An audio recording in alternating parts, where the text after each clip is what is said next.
La artrosis, por definición, es la degeneración o la alteración crónica del cartílago articular. Es decir, por ejemplo, lo que la gente más ha escuchado es la artrosis de rodilla o la artrosis de cadera, por eso lo voy a enfocar más, por ejemplo, en la artrosis de rodilla. Normalmente el cartílago, que se encuentra entre los huesos, tiene una capacidad de regeneración y se va dañando con el tiempo. A veces ocurre que el daño es mayor que la capacidad de regeneración propia y empieza a haber una alteración que se llama artrosis y el cartílago empieza a perder su estructura normal y se empieza a adelgazar, pasando de un adelgazamiento pequeño, que en la radiografía se ve como un pinzamiento, hasta el momento en que empiezan a tocar hueso con hueso, que son las artrosis más avanzadas, incluso la artrosis grado 4.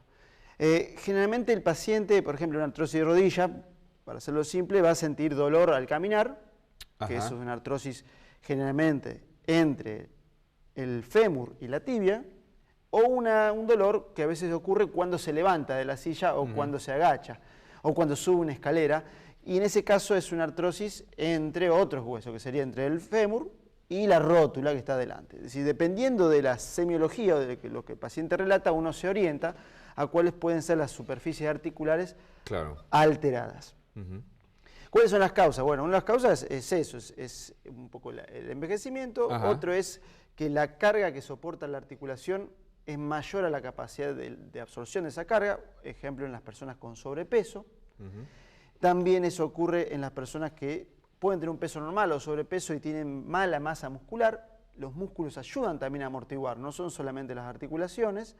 Y también algunas cuestiones de alimentación. Por ejemplo, las pacientes con obesidad y con diabetes, la diabetes altera normalmente la capacidad de regeneración de cualquier tejido, incluso los cartílagos articulares. Emilio, ¿y cómo se llega al diagnóstico? Como mencionabas, una radiografía, ¿eso es suficiente? Sí, generalmente lo principal es la entrevista clínica, uno escucha, uno revisa, y después se utilizan algunos métodos de imágenes, con unas radiografías simples, se llega al diagnóstico porque se ven las claras alteraciones como pinzamientos, el hueso se pone más blanco, se llama esclerosis, aparecen los picos del oro, osteofitos, que habrán escuchado nombrar, aparecen otras alteraciones, se llaman geodas, todo eso se ve en las radiografías.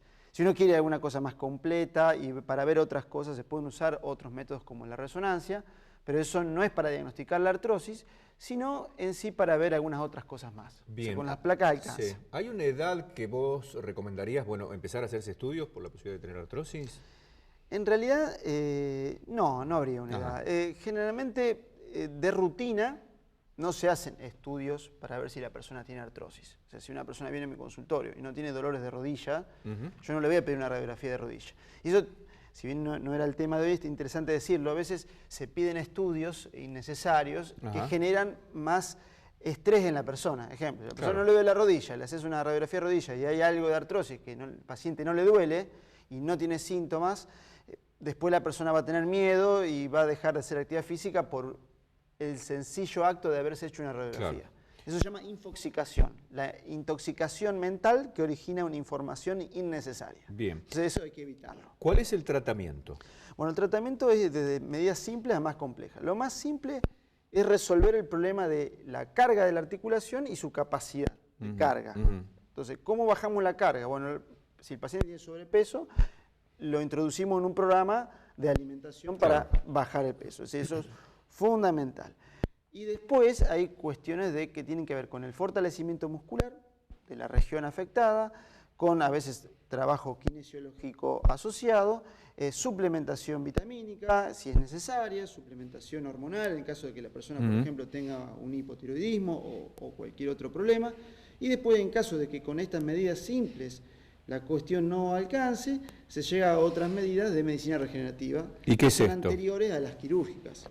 Ajá, sí. O sea, porque después, en caso de una artrosis muy severa, la solución es cambiar la rodilla, es así. ¿Y cuáles son estos temas relacionados con la medicina? Medicina regenerativa básicamente es introducir en la articulación un producto que ayuda a la regeneración más rápida del cartílago y de las estructuras.